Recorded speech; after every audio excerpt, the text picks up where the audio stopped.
soleh dengan amal saleh sama-sama dilipat gandakan posisinya. Nah, kalau ibu berbuat baik di bulan ini, maka pahalanya meningkat. Kalau berbuat dosa, ya, kita tidak membahas itu, tapi poin pentingnya Bu, Ashabul Kahfi itu mengingatkan kita tentang pengorbanan dalam agama. Nah, ashabul artinya penghuni. Nah, ada satu kisah dalam Al-Quran yang luar biasa sekali. Ibu hafal kira-kira surat Al-Buruj? Surat Al-Buruj? A'udzu billahi minasyaitonir rajim. Bismillahirrahmanirrahim. Was-samaa'i dzatil buruj wal yawmil maw'ud wa syahidin wa mashhud. Qutila ashabul artinya apa? Qutila ashabul apa Pak? Ukhdud. Ini ada dalam Al-Quran surah Al-Buruj. Qutila ashabul ukhdud annari dzatil waqud idhum 'alaiha qud wa hum 'ala ma yaf'aluna bil mu'minina syuhud. Ayat terakhir, wa ma naqamu minhum illa an yu'minu billahil azizil hamid. Ketika imam membaca itu, besok ibu sudah memahami tentang kisah ashabul ukhdud, pasti meniti air mata. Imam membaca di sholat subuh, sholat maghrib atau sholat isya, dibacanya surat Al-Buruj dengan penuh penghayatan, terbayangkan oleh ibu kisah ashabul ukhdud. Ashabul artinya apa? Penghuni. Kalau ukhdud artinya parik, bukan parik melintang, parik. Parit itu bahasa awalnya apa? Ban. Berarti Bu, dalam Al-Quran ada ashabul ukhdud, artinya penghuni banda, penghuni parit, ya. Nah, ini Bu menarik sekali. Ini bagian pertama sengaja kita tampilkan karena kisahnya agak panjang. Jadi nanti kalau di bagian belakang takutnya tidak sampai. Nah, Bapak Ibu, kalau biasanya parit yang kita temui isinya apa? Kalau tidak air, pasti sampah. Kan fenomena di sekitaran kita kan gitu. Kalau tidak ada air, pasti isinya di parit kita itu sampah. Karena terlalu banyak sampah, airnya juga keluar jadinya. Itulah sebabnya. Kenapa banjir? Karena terlalu banyak sampah yang menumpuk. Nah, menarik Bapak Ibu, ashabul ukhdud penghuni parit. Parit ini isinya bukan air, isinya bukan sampah, isinya bukan pohon atau sesuatu benda, tapi parit ini berisi api. Apa isinya Bu? Api. Berarti parit ini berisi api. Nah, api ini diciptakan atau dibuat oleh seorang raja namanya Zunuas. Siapa raja? Zunuas. Kira-kira Zunuas itu hidup di zaman siapa Bu? Di zaman setelah Nabi Isa wafat. Di zaman setelah Nabi Isa wafat, tentang antara zaman Nabi Isa selesai Nabi Isa sebelum kepada fase zaman Nabi Muhammad diutus ke kota Mekah. Jadi tentang itulah Bu kira-kira. Masa terputusnya wahyu, masa peninggalan dari agama Nabi Isa. Agama Nabi Isa apa Bu? Agama Nabi Isa adalah Islam. Nabi Isa itu adalah seorang Muslim. Nabi Isa itu ajarannya benar dari kitab Injil. Nah, cuman terjadilah beberapa hal di kemudian hari yang kemudian secara agama memang tidak lagi sama dengan agama Islam. Nah, Zunuwas itu Pak Bu, mohon izin. Zunuwas itu raja yang diantara raja-raja yang zalim yang sempat mengaku dirinya Tuhan. Kalau ibu disebut raja yang sempat mengaku dirinya Tuhan, terbayang siapa? Terbayang Fir'aun, ya kan Bu ya? Tapi Bapak Ibu bukan hanya sekedar Fir'aun. Fir'aun itu yang viral itu, yang paling banyak diketahui orang. Tapi ada di Zunuwas ini bagian antar persamaan dengan Fir'aun. Dia mengaku dirinya Tuhan, sehingga apa? Orang-orang masyarakat itu wajib menyembah kepadanya. Kalau tidak, konsekuensi nanti akan ada sangkut paut dengan parit api. Ada sangkut paut dengan parit api. Nah, Bapak Ibu yang dimuliakan Allah, Zunuwas ini raja zalim.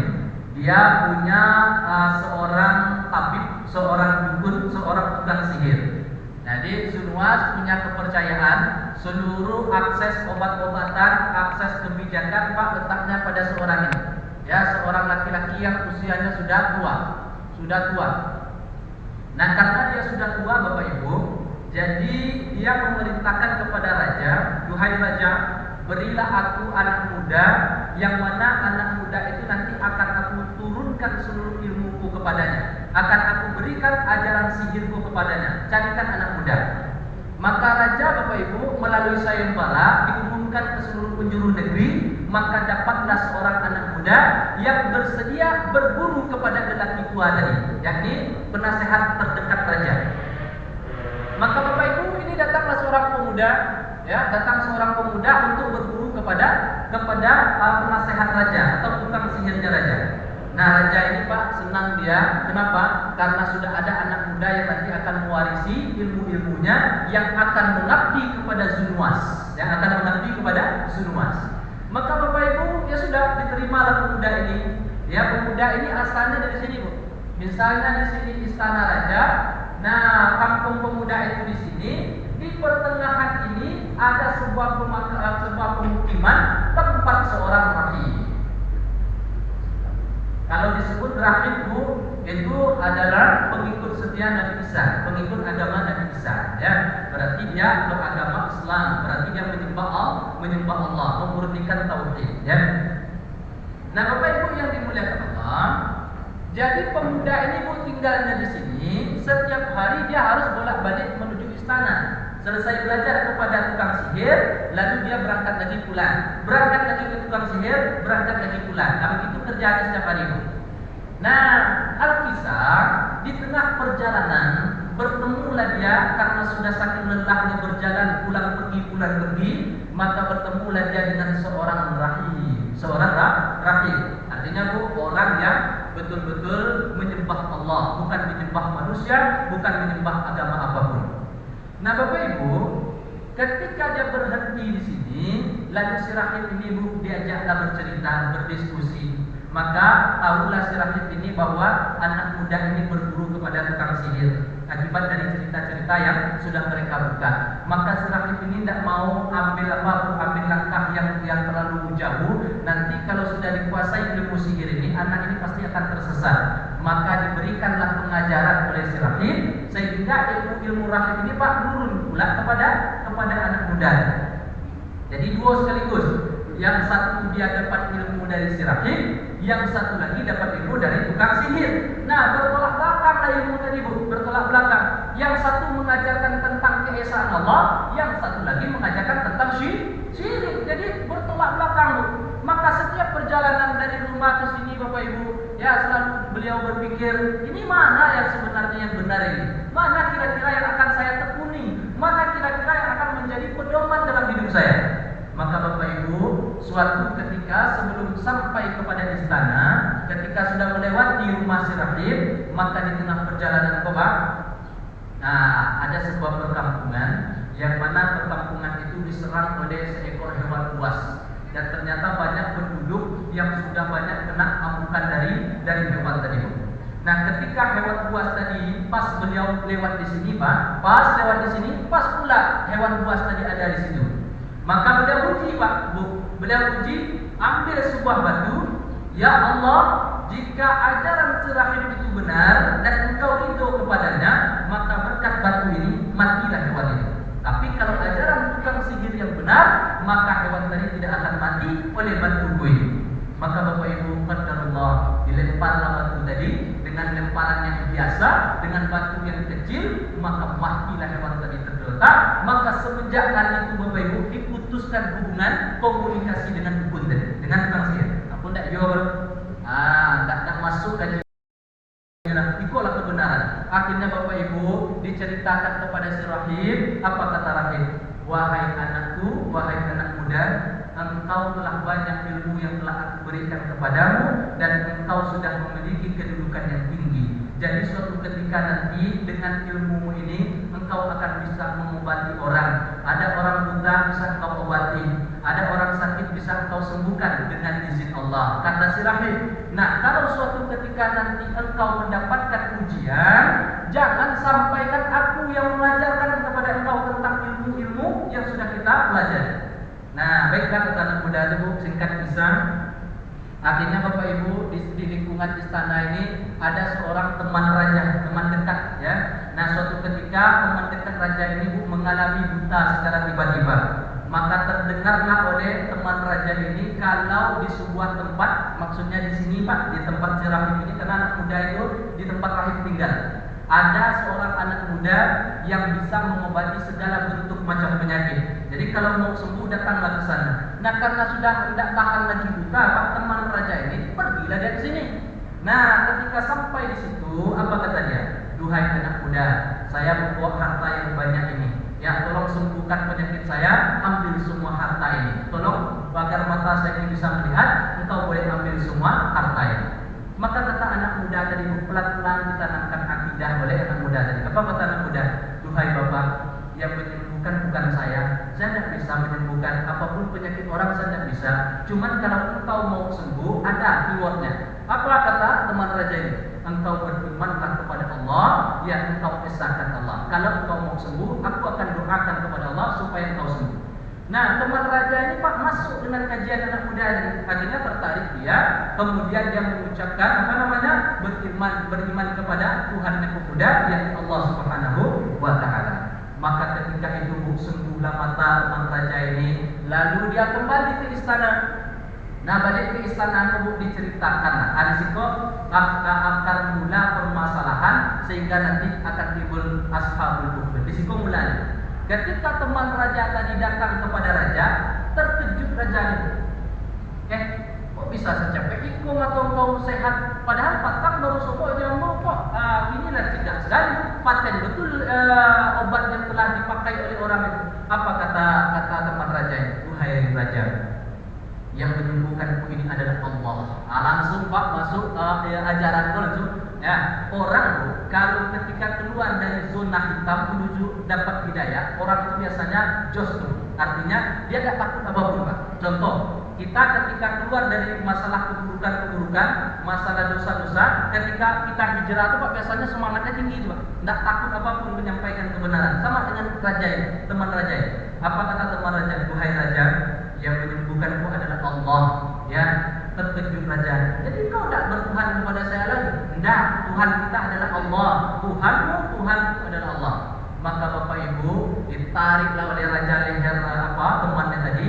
Di mana engkau dapat ajaran seperti itu? Barulah Pak Ibu diajaklah bertemu dengan anak muda. Nah, anak muda pun diancam pula Bu. Siapa yang mengajarimu tentang Allah? Maka disampaikanlah si rahib. Padahal rahib tadi berpesan Bu, jangan sampaikan tentang A. Tapi juga kisah ini akan terus berlanjut. Akhirnya anak muda ini Bu disampaikanlah si rahib. Dipanggil si rahib. Rahib, gara-gara engkau ini ya rusak tatanan negara saya gara-gara engkau. Ini teman dekat saya ini sudah masuk kepada agamamu. Nah, jangan-jangan nanti rakyatku juga ikut kepada agamamu. Maka mulai sekarang engkau tentukan pilihan. Apa pilihannya raja?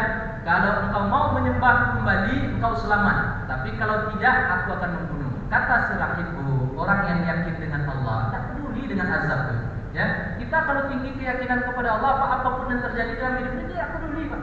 Kenapa kita ambil pusing dalam hidup ini? Karena tidak yakin dengan Allah. Datang kemiskinan sedikit, ya, gue yakin man. Kenapa? Tidak yakin dengan rezeki yang sudah Allah tetapkan. Datang masalah sedikit, justru mengoceh atau tidak sabar kepada Allah. Padahal Allah yang mengatur. Nah itu. Nah akhirnya apa Bapak Ibu? Kata raja, karena engkau tidak mau kembali menyembahku, digergaji dibelah dua badannya tadi. Maka setelah itu meninggallah, wafatlah si rahib tersebut, guru dari anak muda. Nah ketika gurunya sudah meninggal Bapak Ibu, dipanggil teman raja tadi. Engkau pilihan cuma dua, mau beriman lagi kepadaku atau seperti si rahib ini.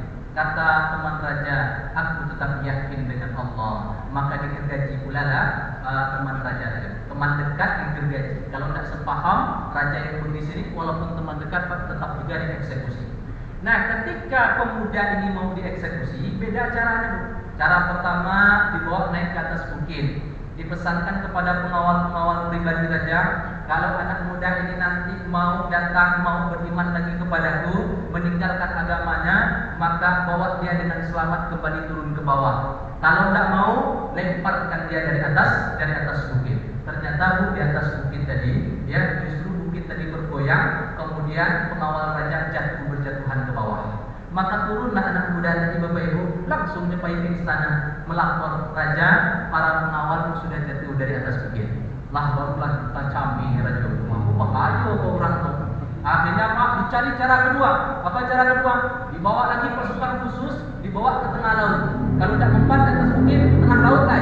Ya, akhirnya Bu dipesankan kepada pengawal khususnya, kalau anak muda ini juga tidak mau nanti beriman kepadaku, lemparkan ke tengah laut. Akhirnya apa Pak? Kapal tadi bergoyang, semua prajurit raja jatuh kecuali anak muda. Nah, selamat dan ibu turun dia, pergi dia ke istana. Raja, beberapa pengawal khususmu sudah mati raja, tenggelam dalam laut. Nah, disitulah Pak menyerah raja. Kalau engkau pengen membunuhku raja, syaratnya gampang. Ya, aku tidak takut mati raja. Tapi kalau betul engkau ingin membunuhku, syaratnya mudah.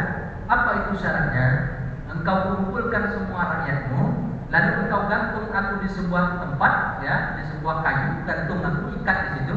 Lalu ada anak panahku ini, karena pemuda aku Pak hobinya berburu, dia punya anak panah. Anak panahku ini engkau ambil, lalu engkau lemparkan nanti ketika aku sudah digantung. Tapi sebelum anak panah ini terlempar, engkau ucapkan Bismillahirrahmanirrahim. Bismillahirrahmanirrahim. Raja aku tak tahu artinya. Ya, raja aku mungkin kok tahu mana artinya, tapi demi ingin membunuh si pemuda aku, biarlah. Bismillah, dengan nama Allah, Rabbul Ghulam, Tuhannya pemuda ini. Nah, bayangkan Bu, orang yang mengaku dirinya Tuhan demi ingin membunuh anak muda ini, biarlah, tidak masalah. Akhirnya Bapak Ibu dibuatlah sebuah tempat. Ini anak muda tadi Bu dipanah dari sini, tempat kena di sini. Ya, kena di sini. Kemudian ketika anak panah tadi dilepaskan, Bismillahirrahmanirrahim, maka disaksikan oleh seluruh rakyat Bapak Ibu.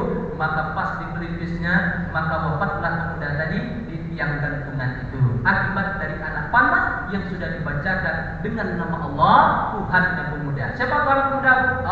Allah Subhanahu wa Ta'ala. Maka ketika itulah terpecah dua kelompok yang ada di sekitaran situ. Sebagian beriman kepada Allah, Tuhannya pemuda tadi. Sebagian karena takut oleh raja, maka mereka tidak mau beriman kepada Allah. Maka terbagi dua Pak Ibu. Yang mau beriman kepada raja, silakan hidup bebas. Yang tidak mau beriman kepada raja, masuklah kalian ke dalam parit api ini. Nah, Bapak Ibu, dikisahkan hampir 20.000 jiwa. Berapa jiwa? 20.000 itu ketek namanya. 20.000 jiwa yang beriman kepada Allah. Ya Allah, kami beriman kepadamu. Maka mereka rela mati masuk ke dalam parit Ashabul Ukhdud. Nah, di akhir kisah apa Bu? Adalah seorang bayi yang digendong oleh ibunya. Ketika ibunya akan meloncat ke dalam parit, lalu ibunya tadi ragu, mundur ke belakang. Ah, coba mundur ke belakang, lalu dia ragu, ini benar tidak jalanku ini. Maka ketika itu Bu, bayi yang digendongnya berbicara. Itu bayi yang pertama, bayi Ashabul Ukhdud. Apa kata bayi itu Bu? Duhai ibu, engkau kita ini berada di jalan yang benar, maka masuklah ke dalam kobaran api, karena ini adalah tentang keimanan, adalah tentang pengorbanan, adalah tentang keyakinan bahwa Allah lebih dahulu daripada apapun. Seberat apapun siksa tidak akan mempan ketika Allah sudah ada di hati. Sampai di begini Pak, seberat apapun ujian, ketika Allah sudah ada di hati, ujian itu kecil. Allahu Akbar, Allah Maha Besar. Wa kullu ma siwallahi asghar, selain daripada Allah kecil. Berakhir kisah tentang Ashabul Ukhdud. Nah, tuh. Setengah jam Pak, cek cerita Pak. Nah, sampai ilmu itu kira-kira tuh. Bara sampai ya. Jadi bayi yang pertama kita akan turunkan 5 bayi Bu. Ya, bayi yang pertama, bayi yang terdapat pada kisah Ashabul Ukhdud. Dalilnya di mana Pak? Dalilnya di dalam hadis riwayat Imam Muslim. Dalil. Jadi nanti kalau ini dapat dari mana Ustaz? Nah, dari hadis Nabi riwayat Imam Muslim.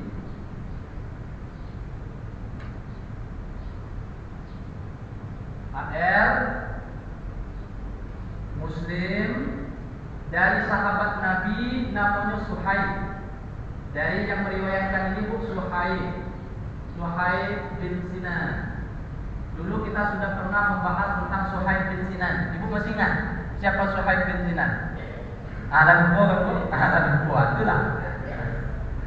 Suhaib bin Sinan. Nah, itu lainnya salahnya pertemuan ini dulu. Ya.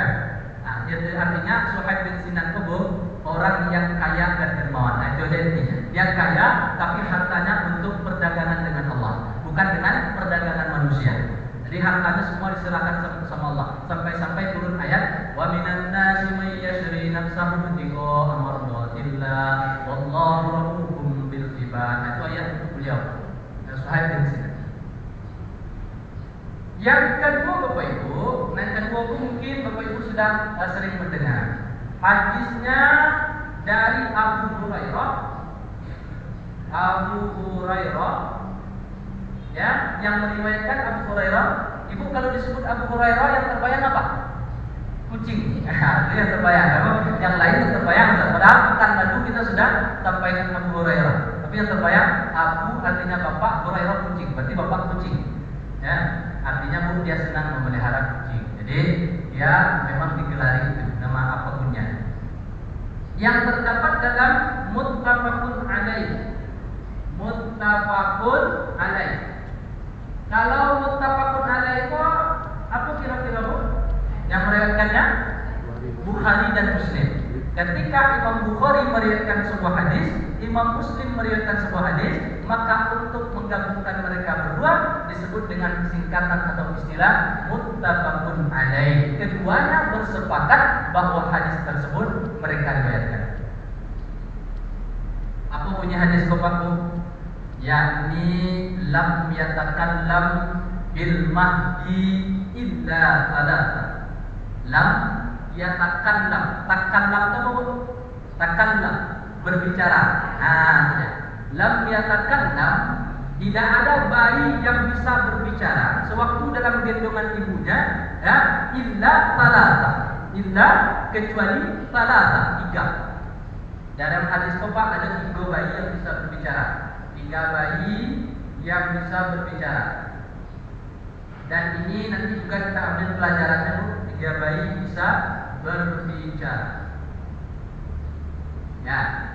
Jadi nanti dengar hadis-hadis ini Bu, jangan pula berharap ya Allah nanti bisa lah bayi itu berbicara ya Allah. Jangan. Ya. Ini memang Allah izinkan bayi ini berbicara untuk menyampaikan kebenaran dan membenarkan sesuatu. Ulang Bu, kenapa bayi ini bisa berbicara? Untuk menyampaikan kebenaran, keesaan Allah, kebesaran Allah, dan membenarkan suatu peristiwa yang terjadi. Membenarkan suatu peristiwa yang terjadi. Bayi yang pertama, ya, disebutkan lam yatakallam fil mahdi illa salasa. Tidak ada bayi di muka bumi ini yang bisa berbicara illa salasa, kecuali 3. Bukan berarti 3 ini batasan Bu. Ternyata itu ada dalam hadis lain Pak. Nanti juga ada dalam hadis yang lain. Artinya dalam hadis ini cuma 3. Yang pertama, yakni bayi Isa bin Maryam. Isa ibnu Maryam. Biasanya kalau anak ini dinisbatkan ke mana? Ke bapak. Berarti Ibrahim bin Muhammad. Kan itu. Tapi karena Maryam tak punya suami, Isa tak punya ayah, maka nisbatnya langsung ke ibunya. Makanya Isa bin Maryam. Tapi jangan harap Bapak ada di kemudian hari setelah itu ada pula perempuan yang mengaku tidak punya suami tapi punya anak. Mustahil. Ya, mustahil. Nah, kalaupun ada nanti boleh jadi tanda kebesaran Allah. Nah, tanda kebesaran Allah. Bukan menutup kemungkinan. Yang kedua Bu, nanti kita coba urai sedikit. Yang kedua, yang terdapat dalam kisah Juraij. Siapa Bu? Juraij. Kalau Juraij, kau Ibu tahu kan? Juraij. Yang ketiga, bayi yang terdapat pada zaman Bani Israel, seorang ibu menggendong seorang bayi. Nah, jadi tidak bisa dijelaskan apa dan kira-kira keywordnya. Kalau ini ada keywordnya, bayi di zaman Juraij. Kalau ini bayi seorang perempuan di pinggir jalan, nah, itulah bahasanya. Ya, bayi ibu di pinggir jalan, ibu dan bayi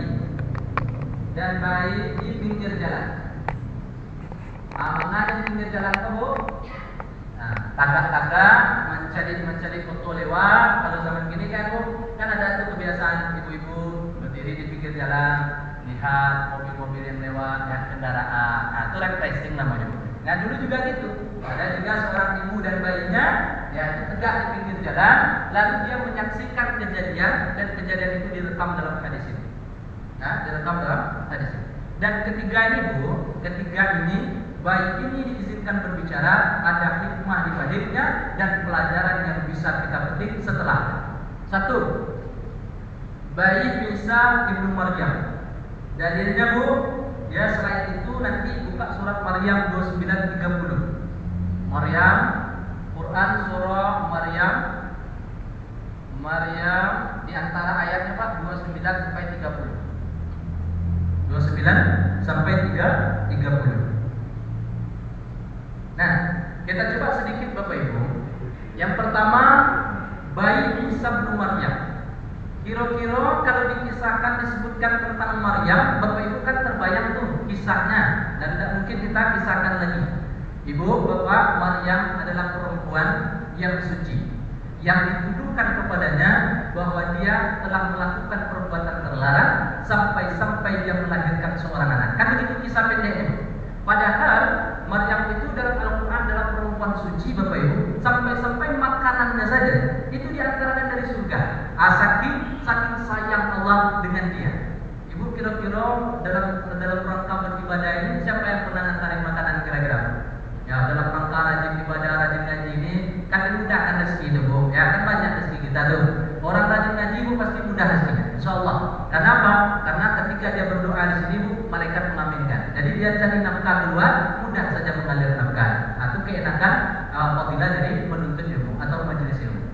Nah, Maryam itu Bu memang didesain oleh ayah. Siapa nama ayahnya? Imran. Nama apanya Bu? Nama pamannya Zakaria. Ya, Zakaria nabi. Imran walaupun bukan nabi tapi ahli hikmah.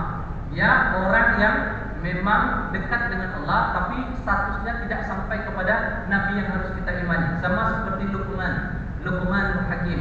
Ya, keluarga Imran ada dalam Al-Quran, keluarga Luqman ada dalam Al-Quran. Artinya mereka mulia, tapi tidak mesti menjadi keimanan dalam mengimani Nabi dan Rasul. Nah, Bapak Ibu yang dimuliakan Allah, nah perempuan ini, Maryam ini, itu memang didesain dari kecil untuk khidmat kepada Allah. Ya, dulunya pengen anak laki-laki, Bu Imran ini pengen anak laki-laki. Ya, ini nazar beliau itu pengen anak laki-laki ini nanti bisa dikhidmatkan untuk agama Allah. Jadi kalau Bapak Ibu mohon izin, mohon maaf, kita tidak masalah profesi kita apapun, mau profesi pedagang, petani, kemudian pegawai dan lain sebagainya, tidak masalah. Tapi di antara anak kita itu Bu, jadikan salah satu sebagai khidmat untuk agama. Siap Bu? Siap? Salah satu Pak di antara anak kita. Ustaz, anak kami kadang-kadang satu tidak bisa, cucu lah. Nah, cucu lah. Ya.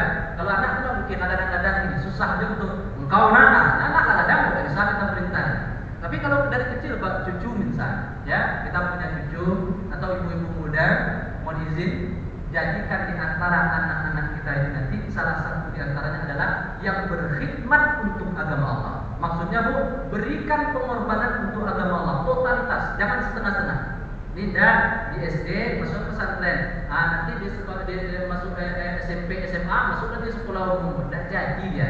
Akhirnya apa Bu? Memberontak jiwa. Nah jadi akhirnya tidak satu arah lagi. Nah kalau ibu pengen berkhidmat untuk agama Allah salah satu anak, memang totalitaskan seluruhnya dari kecil sampai nanti dia dewasa, sampai dia nanti menempuh jenjang pendidikan yang tinggi, dia tetap di koridornya yakni pendidikan agama, khidmat untuk agama, baru jadi anak.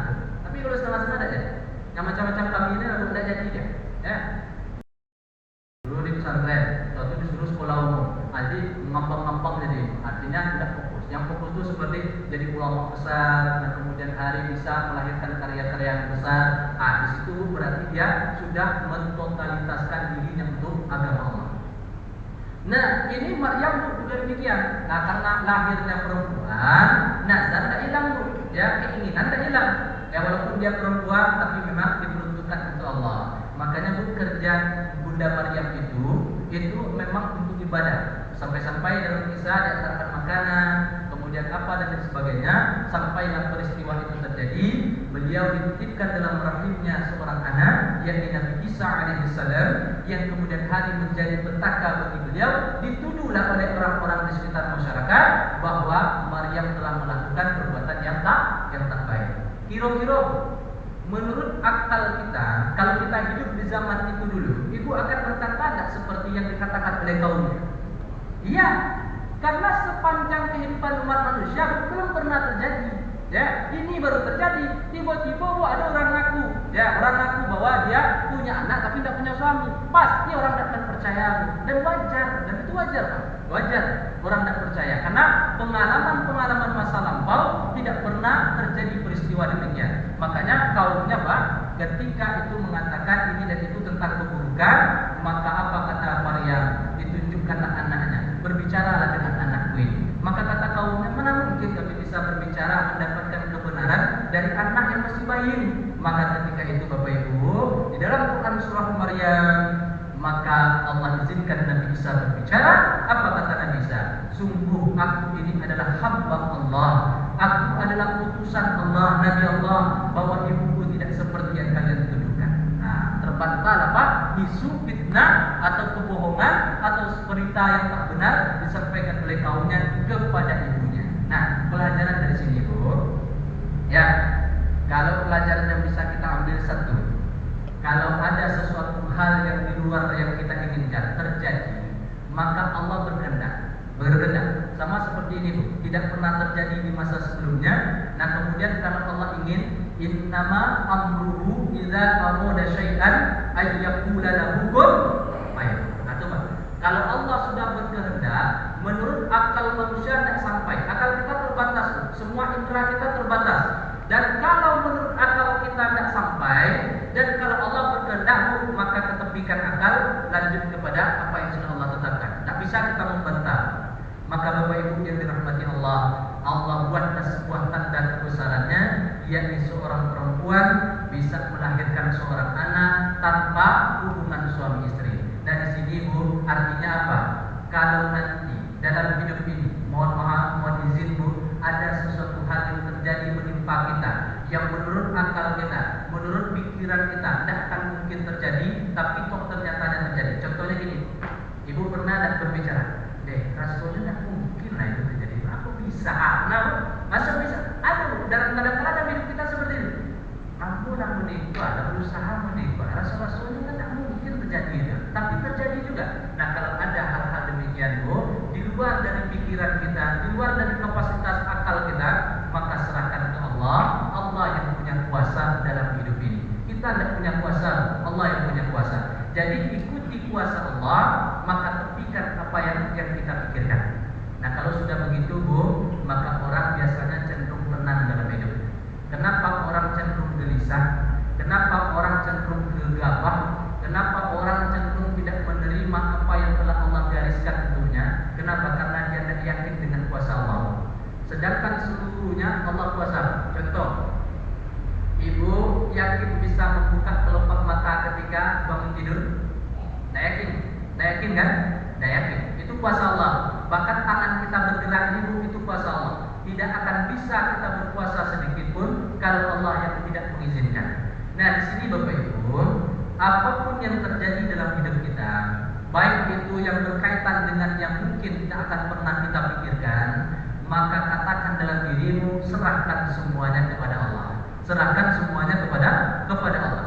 Kalau Allah berkehendak, ya tidak bisa kita lawan, tidak bisa.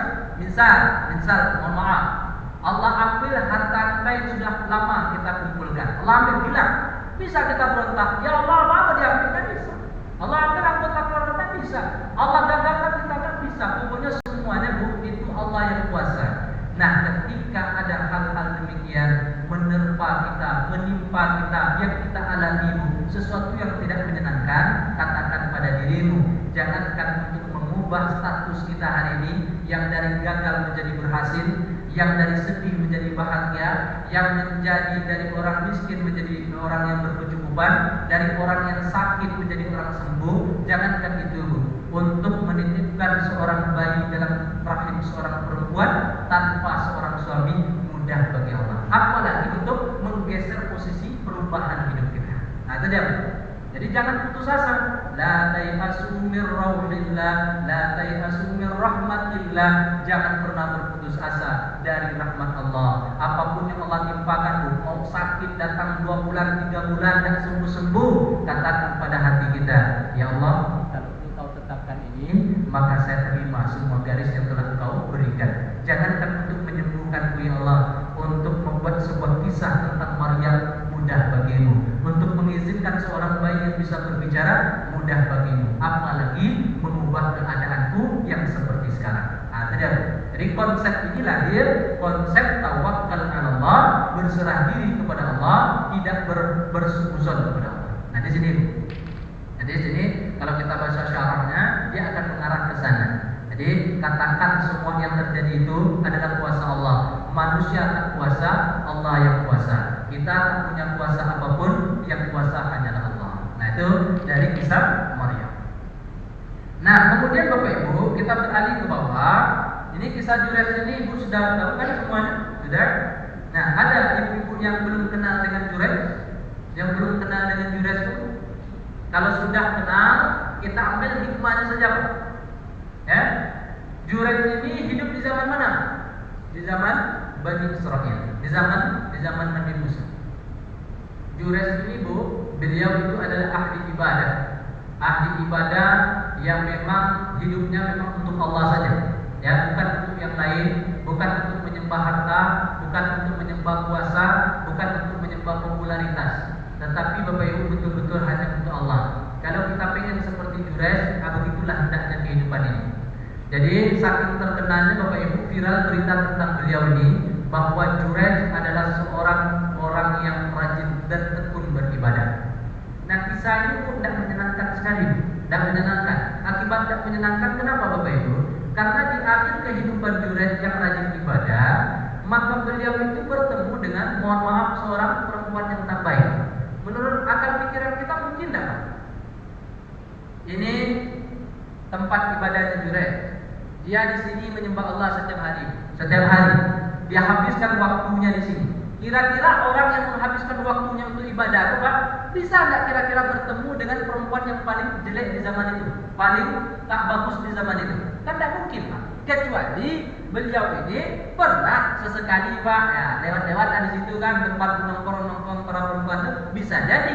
Tapi manalah mungkin agaknya seorang yang ahli ibadah seperti ini, yang hari-harinya bukan untuk dunia, akan terjebak sebelum wafatnya bertemu dengan seorang perempuan yang tak baik. Tidak mungkin, tapi Allah jadikan mungkin akibat dari ucapan orang tuanya yang ibunya. Bahayahu, dahsyat sekali ucapan ibu-ibu.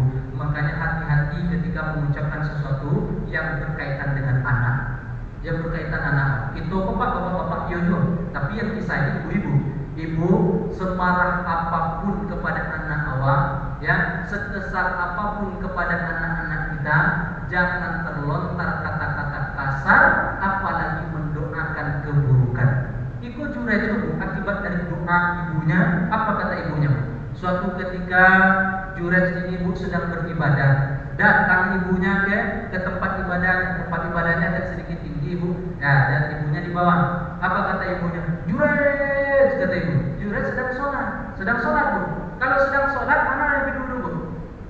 Allah atau panggilan orang tua? Menurut ibu lah Allah. Yakin Bu? Kalau sholat wajib dahulukan Allah. Tapi kalau ibu sholat sunnah, maka sholat sunnah itu bisa kita ganti nanti dahulukan orang tua. Akhirnya rumusnya. Kalau wajib subuh, asar, maghrib, isya, sedang sholat, ibumu memanggil, dahulukan sholat. Tapi kalau ibu sholat qobliyah, sholat ba'diyah, datang ibu memanggil dan ini kita kira ini amat sangat penting, maka boleh ya. Tapi dengan catatan kita tahu urgensinya itu tingkatnya tinggi.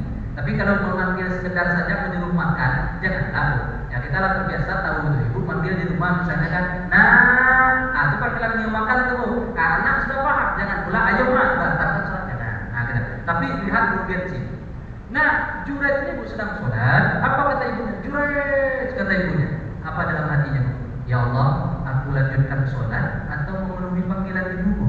Maka dalam hati Jures berkata, sholat, dilanjutkan sholat. Selesai sholat Pak, dicari ke bawah balik, ibunya tak ada, ibunya tak pulang. Seharusnya kan bisa ditunggu ibunya sebentar, atau jamuklah ke dalam, kan gitu. Tidak seribet itulah kalau pikiran kita. Tapi kisah ini akan ditutup, makanya Jures tidak menyahut karena sholat, ibunya pulang karena kecewa. Nah itu kisah. Nah hari kedua datang lagi Pak, Jures kata ibunya. Nah Jures tidak pada sholat. Apa kata dia dalam hati? Lanjutkan sholat atau memenuhi panggilan ibu. Kata dalam hatinya lanjutkan sholat. Maka selesai sholat Bu ditengok lagi ke bawah. Ternyata Bapak Ibu, ibunya pulang dengan kecewa. Hari ketiga adalah Pak, ya pokok awal kisah. Hari ketiga, Jures kata ibunya. Nah Jures masih dalam keadaan sholat Bu, ya dalam sholat dan beliau terus lanjutkan sholat.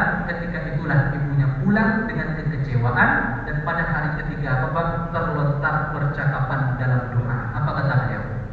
Ya Allah, nampaknya Jures lah jadi anak yang kurang baik lah. Nah itulah Pak Soebah. Nah sekian kali yang mau datang kemari sampai 3 kali, ternyata dia tidak mau menyahut. Sombong betul lah dia karena ibadah. Akan gitulah Pak.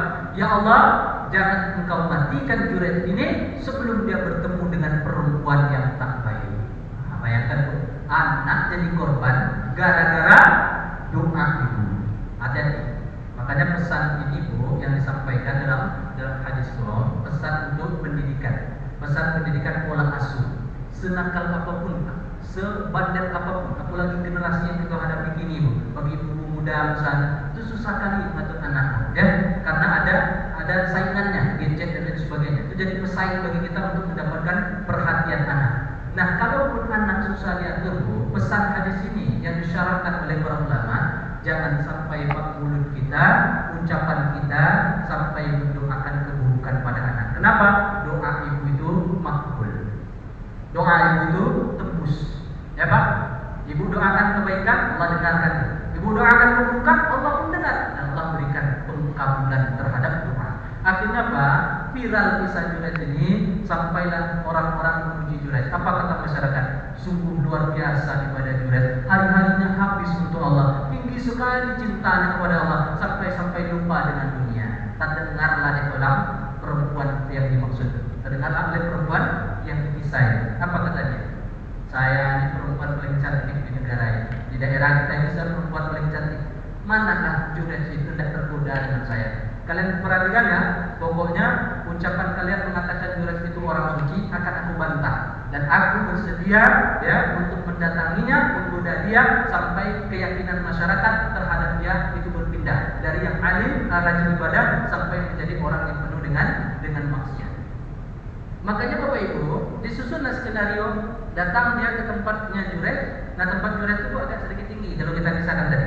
Nah di bawah itu Bu, di bawah tempat ibadah itu Pak, itu sering disinggahi oleh pengembala kambing.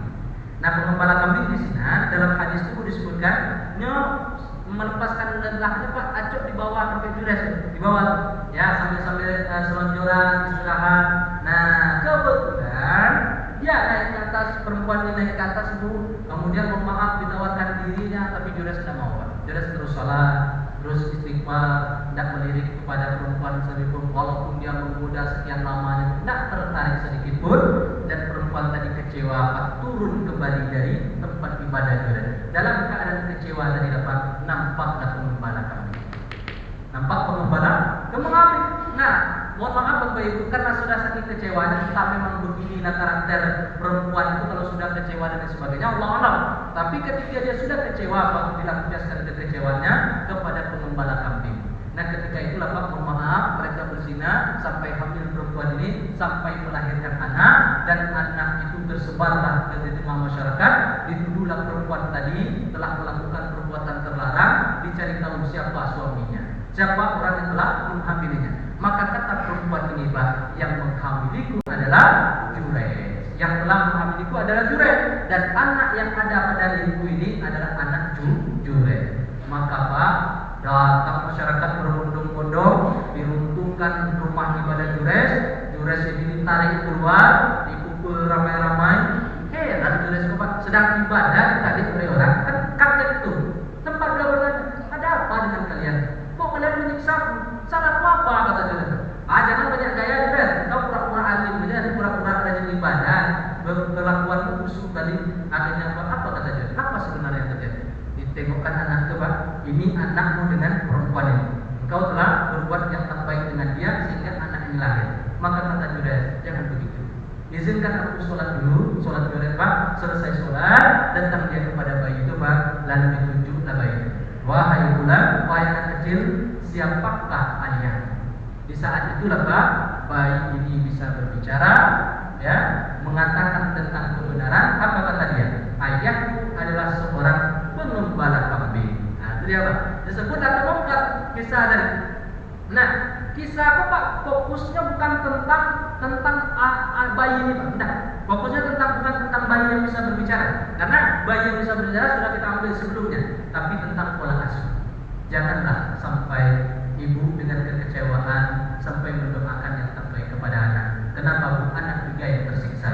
Tapi Bu, Jurayj ini orang baik, Pak. Meskipun Allah kabulkan doa ibunya, di akhir kisah sebelum dia meninggal dibuatkan oleh penduduk masyarakat tempat ibadah yang jauh lebih megah. Apa kata beliau? Tidak usah, ya, tidak usah dibuatkan lagi karena ajalku sebentar lagi datang. Aku hanya menunaikan apa yang telah didoakan oleh ibuku. Nah, itu tahu dia. Ya, berarti kalau sudah bertemu dengan perempuan tak baik, Pak, ajalnya akan mulai. Seperti doa ibunya, jangan matikan Jurayj sebelum dia bertemu dengan perempuan yang tak baik. Nah, kisah ini, Bu, ya, fokus kita adalah pola pendidikan, pola asuh orang tua. Jangan kita menjadi orang tua yang menjadikan petaka bagi anak. Kami pernah kajian sastra tentang malin kundang.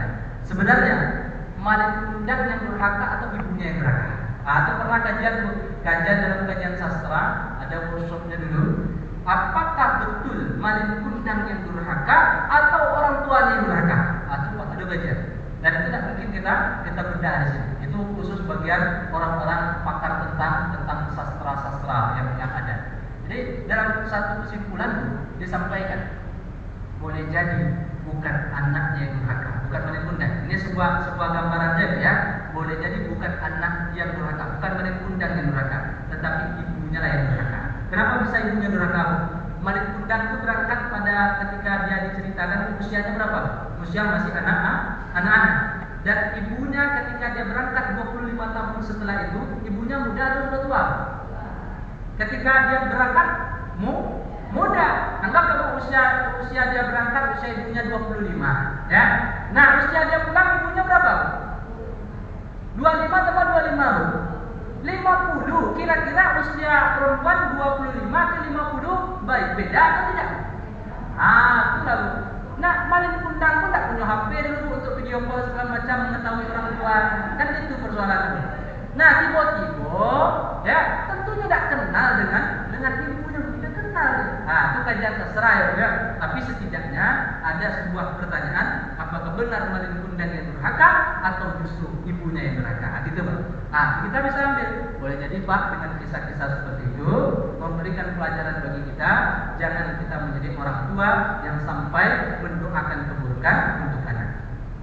Nah, terakhir, Bu, kisah dalam hadis riwayat Imam Bukhari dan Muslim tentang seorang ibu di pinggir jalan mendoakan anaknya.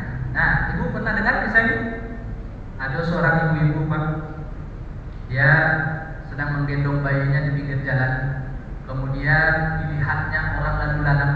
Ya, ada orang lalu lalang dengan kuda, ada dengan kendaraan. Nah, ketika dia melihat seorang pengendara, dia menggunakan kuda yang bagus, perawakannya tampan, di sampingnya ada pengawal, Pak. Berarti ini bangsawan, ya, berarti ini adalah pangeran yang mewah. Maka dilihatnya takjublah dia dengan pemuda tadi, Bu. Sudahlah tampan, harta banyak, punya kedudukan, paras bagus dan lain sebagainya. Maka terbesitlah pada dirinya, Bu, dan dia berdoa, ya Allah, mudah-mudahan kelak bayi yang ada pada ini dah kelak seperti itulah engkau jadikan. Bagus tidak doa ibunya? Bagus, tidak masalah, tidak ada masalah. Problemnya tak dari situ. Nah, ibu boleh mendoakan, nampak oleh ibu inspiratif, yang orang yang hidupnya bagus, orang yang hidupnya berkecukupan nikmat, dan ibu doakan, ya Allah, nanti kalau anakku ini besar, ya Allah, kasih rezeki seperti orang itu, tidak masalah.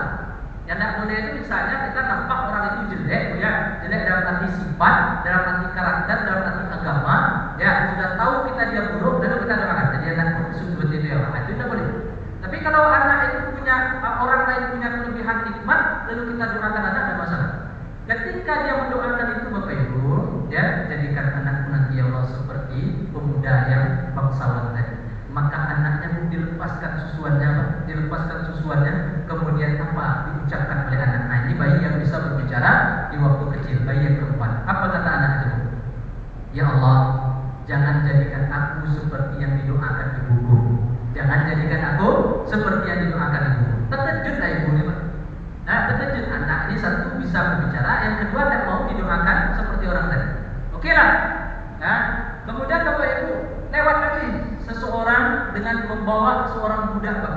Budak perempuan hitam lalu disiksa ramai-ramai, dipukuli. Budak perempuan hitam dipukuli ramai-ramai, saking nistanya hidupnya, saking tak bagusnya kehidupannya. Ya, dalam pandangan kita kan tak bagus. Orang perempuan, budak, ya, kemudian fisiknya demikian, disiksa lagi oleh orang, dituduh mencuri.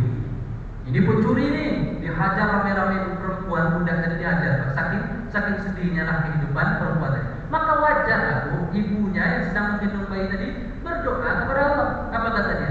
Ya Allah, tolong ya Allah, jangan jadikan bayiku nanti kisah hidupnya seperti orang tersebut. Nah, kan betul kan? Kan ada ibu yang pengen anaknya nanti sengsara, kan ada. Tidak ada. Tapi Bu, dengan apa didoakan oleh ibunya, ya Allah, jangan jadikan anakku nanti seperti perempuan itu. Maka dilepaskan kembali susuannya oleh anaknya, Pak. Apa kata anaknya? Ya Allah, jadikan kehidupanku seperti orang yang barusan dilihat oleh ibu. Apa yang terjadi? Bertolak belakang dengan doa ibunya. Maka bertanyalah ibunya kepada anak, duhai anakku, ya sungguh berbeda keinginan kita. Nah, apa gerangan yang membuat engkau tidak mau kudoakan seperti itu, sedangkan engkau mau seperti yang tidak aku doakan? Nah, ini poinnya. Kata anaknya, duhai ibu, jangan terkecoh kita dengan apa yang sudah kita lihat. Ya, jangan terkecoh. Boleh kita meminta harta, boleh kita meminta sesuatu nikmat, Pak, tapi asal jangan terkecoh. Nah, adapun ibu, aku tidak mau seperti orang yang ibu doakan, karena orang yang baru lewat tadi dengan kemewahannya, dengan kenikmatannya yang banyak, akan tetapi hasil dari kenikmatan itu adalah karena kezalimannya kepada orang lain. Bu, ulang. Ya, alasannya tidak mau didoakan, Bu, karena bayi ini tahu orang yang didoakan oleh ibunya tadi adalah orang yang zalim. Dia dapat harta akibat dari berbuat zalim kepada orang lain. Makanya Bu, biarlah tidak dapat nikmat, biarlah hidup biasa saja, asal jangan mengambil punya orang lain. Nah, akan tetapi Bu, kata bayi tadi, adapun perempuan yang baru saja engkau lihat itu ibu, ya, yang baru saja engkau doakan aku tak bisa seperti dia, jangan seperti dia, ketahuilah ibu, yang engkau lihat itu hanya gambaran dunia saja. Sejatinya budak hitam itu jauh lebih mulia daripada orang yang tampan rupawan yang baru saja engkau lihat. Ini budak dalam kisah itu dituduh dia mencuri, padahal dia bukan pencuri, Pak. Makanya ketika disiksa itu apa yang diucapkan? Hasbiyallah ni'mal wakil. Ya Allah, aku berserah kepadamu ya Allah. Ketika tidak ada yang bisa membantuku ya Allah, aku seorang budak, aku dituduh mencuri, tidak ada orang percaya dengan aku ya Allah. Cukuplah engkau sebagai penolong. Hasbiyallah ni'mal wakil. Ya Allah, aku berserah kepadamu. Maka kata anak tadi, biarlah aku hidup nanti ibu seperti budak perempuan tadi, asalkan hidup di jalan yang benar. Walau orang tidak kenal dengan saya, walau harta saya tidak banyak, walau kedudukan saya tidak mulia, asalkan Allah melihat, asalkan jalan hidupku adalah jalannya Allah. Daripada ibu bergelimang harta tapi dengan cara kezaliman, cara yang tidak diridhoi oleh Allah Subhanahu wa taala. Nah, ini Bu, kisah bayi-bayi yang dilihat oleh ibunya, ya, ada dua kisah yang kemudian ibu anaknya berdoa semoga dijadikan ya ini orang yang seperti budak tadi. Apa pelajarannya Bu? Kalau boleh minta ya Bu ya, pengen dapat nikmat tidak masalah, minta ya Allah berikan aku nikmat dalam kehidupan dunia ini, asal jangan nikmat tadi ya Allah menjadikanku jauh dari. Nah, ini doa. Ya, kalau karena nikmat ini ya Allah aku semakin jauh darimu, mending tidak usah datangkan nikmat. Lai sanggup ibu, lai sanggup kira-kira. Kalau dengan nikmat ini ya Allah menjadikan aku dekat denganmu, maka berikan nikmat itu kepadaku. Tapi kalau dengan nikmat ini ya Allah membuat aku lupa denganmu, jauh darimu, mending tidak usah datangkan nikmat. Lai sanggup bu? Lai sanggup. Itulah kira-kira doa yang bisa kita sampaikan. Nah Bapak Ibu, itu kira-kira 4 itu karena waktu yang membatasi. Nah sebenarnya tadi 5 kita bikin kuncinya saja, bayi yang hidup di anak dari Masyitoh tahu itu kan? Yang ini tukang sisirnya Fir'aun, ya kan juga masuk ke dalam kobaran api itu wali besar yang ada minyak goreng itu Pak. Nah itu juga bayi itu berbicara kepada ibunya, ibu, ayolah kita terjun karena kita berada di jalan yang benar. Itu intinya. Nah, kelima bayi ini Bapak Ibu mengingatkan kita pertama tentang kebesaran Allah, keagungan Allah, bahwa ada dalam hidup ini yang tidak mungkin bagi kita, bagi Allah itu mungkin. Nah, apapun yang terjadi Bapak Ibu, tetap kita menyatu dengan keinginan Allah, jangan kita berbelok dari apa yang sudah Allah takdirkan. Mudah-mudahan ya kisah-kisah bayi ini bisa menginspirasi kita dalam menjaga agama, dalam menjaga akidah, dalam menjaga tauhid, kesabaran, keikhlasan dan amal-amal soleh dalam kehidupan kita. Nah, bagian akhir Bu, ini sebagaimana biasa ya, kita masih ada melanjutkan program, yakni program pesantren lansia Tazkiyah dengan